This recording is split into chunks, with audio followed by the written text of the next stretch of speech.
Hello friends. Shashi Agarwal channel के अंदर मैं आप सबका अभिनंदन करती हूँ। आज का जो हमारा सब्जेक्ट है वो है मानव संसाधन प्रबंधन, जिसको हम इंग्लिश में कह सकते हैं ह्यूमन रिसोर्स मैनेजमेंट। और जिसके अंदर हम बहुत ही महत्वपूर्ण जो टॉपिक है कार्य विश्लेषण, जॉब एनालिसिस जिसको कहते हैं, उसका अध्ययन करेंगे। अगर आपको मेरा ये प्रयास सही लगता है तो मेरी वीडियो को लाइक कीजिए, शेयर कीजिए, कमेंट कीजिए। और मेरे चैनल शशि अग्रवाल को आपने सब्सक्राइब नहीं किया हुआ तो डू सब्सक्राइब माय चैनल। ये मेरी ऐप है, एडुसम ऐप है, जिसको आप गूगल प्ले स्टोर से डाउनलोड कर सकते हो।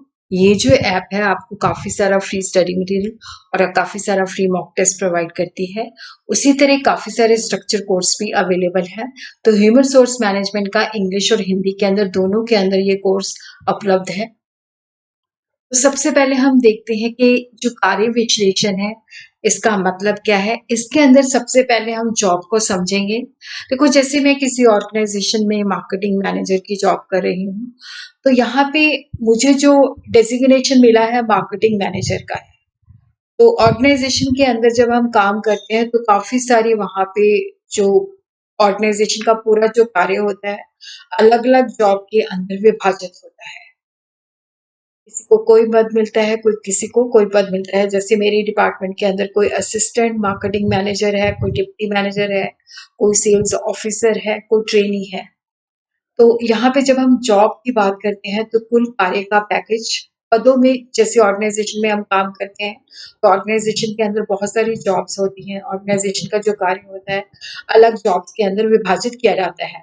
डेली ऑर्डर के मुताबिक एक जब हम नौकरी की बात करते हैं तो उस नौकरी के अंदर हमने क्या कार्य करना है। अब जैसे मार्केटिंग मैनेजर है तो उसके अंदर मैंने किस तरह के काम करने हैं, मेरी क्या जिम्मेवारी है, क्या मेरी ड्यूटीज है। और उसी तरह क्या होता है कि जब किसी व्यक्ति को जॉब दी जाती है तो उसको एक असाइनमेंट दी जाती है। माना जाता है कि जैसे मुझे मार्केटिंग मैनेजर की जॉब दी गई है तो उसके तहत मेरी ड्यूटीज है, रिस्पॉन्सिबिलिटी है, जो कि दूसरे के असाइनमेंट से अलग होती है। जब भी किसी व्यक्ति को नौकरी दी जाती है तो उसके कुछ कर्तव्य होती है, जिम्मेवारियां होती हैं। उस नौकरी को निभाने के लिए उसको ज्ञान और कौशल होना चाहिए, क्योंकि जब भी किसी व्यक्ति को कोई भी जॉब दी जाती है ऑर्गेनाइजेशन के अंदर तो देखा जाता है कि वो व्यक्ति जो है जॉब को कर सकता है या नहीं कर सकता है। तो यहाँ पे जो कार्य विश्लेषण है भौतिक शिक्षाओं कि जब हम कार्य का विश्लेषण करते हैं तो वहां पे हमारे पास दो उसकी चीजें जो आती हैं। एक तो होता है कि जॉब डिस्क्रिप्शन, जिसको हम कह सकते हैं कार्य का विवरण, जिसके अंदर क्या होता है कि जॉब की क्या कंटेंट्स है, उस जॉब के अंदर हमने करना क्या है, किस तरह की कंडीशंस होगी, कहाँ पे वो लोकेट होगा, क्या रिस्क होंगे, किस तरह के टूल्स और मशीन्स हैं।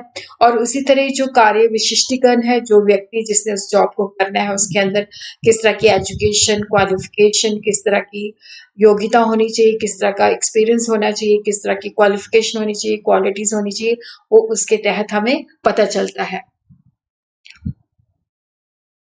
जॉब विश्लेषण का संबंध जो होता है जॉब के ढांचे से होता है। इसके अंदर उस जॉब को संपूर्ण अध्ययन किया जाता है ताकि उसके अंदर सारी जानकारी हमें प्राप्त हो और जो उसके तथ्य जो उसको निर्धारित करते हैं उसके बारे में भी इंफॉर्मेशन प्राप्त हो। तो देखा जाता है कि जब कार्य का विश्लेषण किया जाता है कि किस तरह का कार्य करना है, किस तरह की जिम्मेदारी है, वो सारी दिशाएं बताता है जिसके अंदर कार्य करना है, काम की प्रकृति क्या है, काम के साथ जोखिम क्या जुड़ा हुआ है, काम कहाँ पे करना है, और जो श्रमिक उसको करने वाला है उसके अंदर आवश्यक योग्यताएं क्या है, रोजगार की शर्तें क्या है, वेतन कितना मिलेगा, कार्य के घंटे कितने हैं, और उस अगर वो जॉब को करता है तो उसको अवसर आदि किस तरह के प्रदान किए जाएंगे। एडविन बी फ्लिपो ने इसको डिफाइन किया है। पहले मैं इंग्लिश में बताऊंगी, फिर आपको हिंदी में बता दूंगी। Job analysis is the process of studying and collecting information relating to the operation and responsibility of specific job. The immediate product of the analysis are the job description and job specification. अब हम इसको हिंदी में study करते हैं। Edwin B फ्लिपो के मुताबिक जो कार्य विश्लेषण है एक विशिष्ट नौकरी के संचालन और जिम्मेदारियों से संबंधित जानकारी का अध्ययन और उसको इकट्ठा करने की प्रक्रिया है। और इसके तहत जो 2 चीज़ें उभरती हैं, जैसे कार्य का विवरण क्या है और कार्य का विशिष्टीकरण क्या है, जॉब डिस्क्रिप्शन और जॉब स्पेसिफिकेशन। उसी तरह डिसेंसो और पी रॉबिन्स के नौकरी विश्लेषण, जब हम कार्य विश्लेषण करते हैं, तो हमें पता चलता है कि जो जॉब के अंदर हमने करना है, उस चीज़ को हम एक व्यवस्थित रूप में जानते हैं। ये एक बुनियादी तकनीकी प्रक्रिया है, जिसका उपयोग किसी नौकरी के अंदर क्या कर्तव्य होते हैं, क्या ज़िम्मेवारी है, किसको हम जवाबदेह हैं, उसको परिभाषित किया जाता है। इसको अब हम इंग्लिश के अंदर भी देख लेते हैं। Job analysis is the systematic exploration of the activity within the job, कि जो जॉब्स हैं, उनके अंदर हमने क्या-क्या कार्य करना है। तो ये एक बुनियादी जो तकनीकी प्रोसीजर है, जिसके अंदर हम ड्यूटीज़ बताते हैं, रिस्पॉन्सिबिलिटी बताते हैं और हम जब हम जॉब को करते हैं, तो उसका जवाब हमने किसको देना है।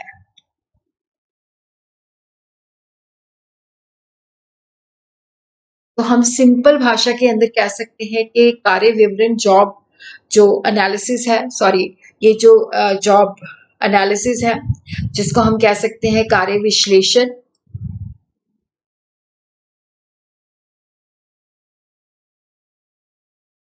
ये एक प्रक्रिया है जिसके द्वारा हमें पता चलता है कि उस जो कार्य हमने करना है, उसके कार्य के अंदर हमने क्या-क्या चीज़ें करनी है, कहाँ पे करनी है और उस नौकरी के अंदर कर्तव्य क्या है, ज़िम्मेवारी क्या है, कार्य करने की स्थिति क्या है, कार्य की प्रकृति क्या है और जिस व्यक्ति ने उसको करना है, उसके अंदर किस तरह के गुण होने चाहिए और कार्य की स्थिति और अवसर को जानने के लिए नौकरी से संबंधित जानकारी इकट्ठी की जाती है।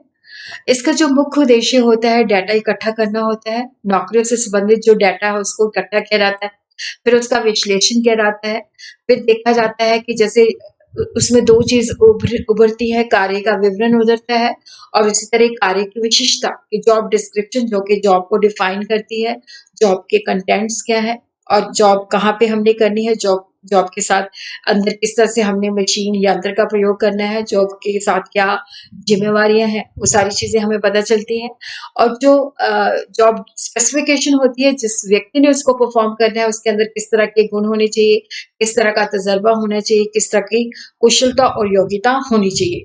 तो कार्य विश्लेषण के 2 उत्पाद होते हैं, कार्य विवरण जिसको हम जॉब डिस्क्रिप्शन कहते हैं, कार्य विशिष्टता जिसको हम जॉब स्पेसिफ़िकेशन कहते हैं।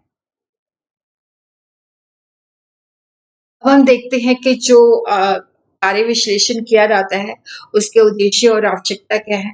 देखो यहाँ पे क्या होता है कि जो जॉब है, ठीक है? अब जॉब के अंदर हमें पता चल जाता है कि इस जॉब जो कार्य का विवरण है, उसमें हमें पता चल जाता है कि इस जॉब के अंदर ये ज़िम्मेवारियाँ हैं, इस ये कार्य करना है, ये इस लोकेशन पे करना है, इसके अंदर ये रिस्पॉन्सिबिलिटीज़ हैं। तो उसी तरह हमें जॉब स्पेसिफ़िकेशन के बारे में भी पता चलता है कि इस जॉब को परफ़ॉर्म करने के लिए, इस जॉब को जो करने वाला व्यक्ति है, उसमें ये गुण और योग्यता होनी चाहिए। तो ये नौकरी और कर्मचारी के बीच में सही तालमेल का कार्य करता है और उसी तरह ये काम को सरलीकरण करता है, सिम्प्लीफाई करता है। देखो कार्य विश्लेषण जो है काम की संबंधित जानकारी हमें प्रदान करता है और इसको होता है कि किस तरह से हम काम को ज़्यादा से ज़्यादा जो है सरल बना सकते हैं।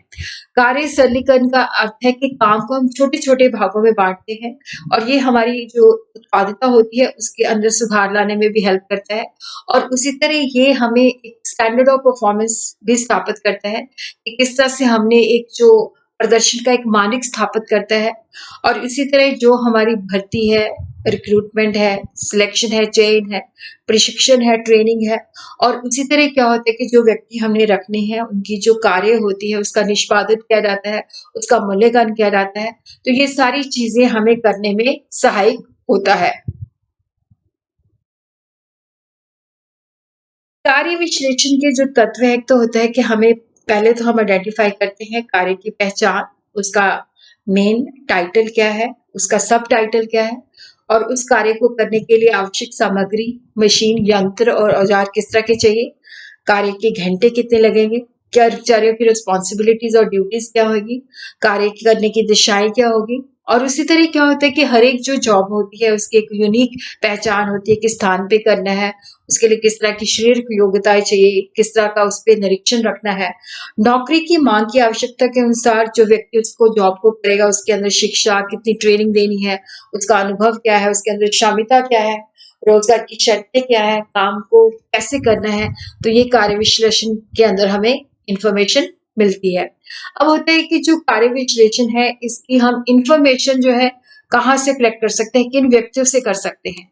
देखो, जो कर्मचारी वहां पे ऑर्गेनाइजेशन में काम कर रहे होते उनसे इंफॉर्मेशन ले सकते हैं, जो सुपरवाइजर्स होते हैं, इंस्पेक्टर्स होते हैं, फोरमैन होते हैं, उनसे ले सकते हैं। और कई बार क्या होता है कि कर्मचारियों के काम के निरीक्षण के लिए स्पेशल जो एम्प्लॉयज रखे जाते हैं, उनसे हम इंफॉर्मेशन ले सकते हैं।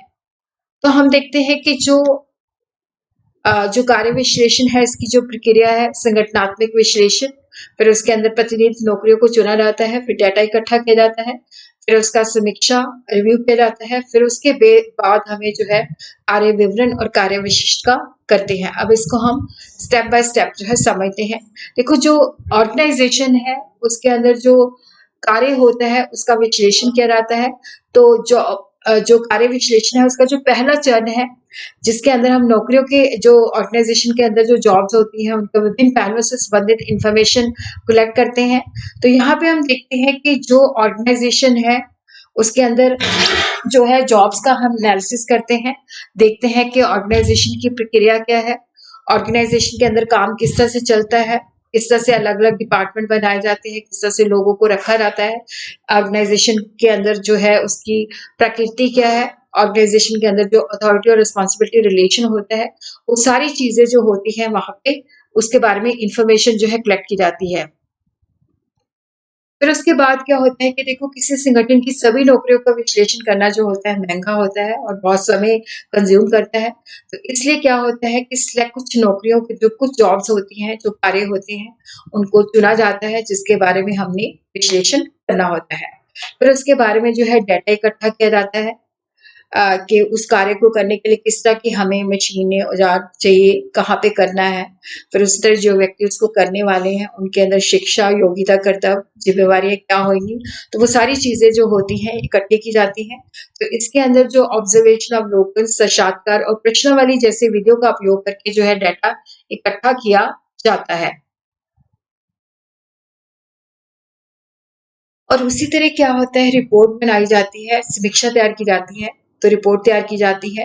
तो इसमें क्या होता है कि देखो, जो जानकारी हमने इकट्ठी की है कि वो सही है, उसका जो होता है उनके सुपरवाइजर और श्रमिकों से जो है उसकी मतलब इंफॉर्मेशन कलेक्ट की जाती है।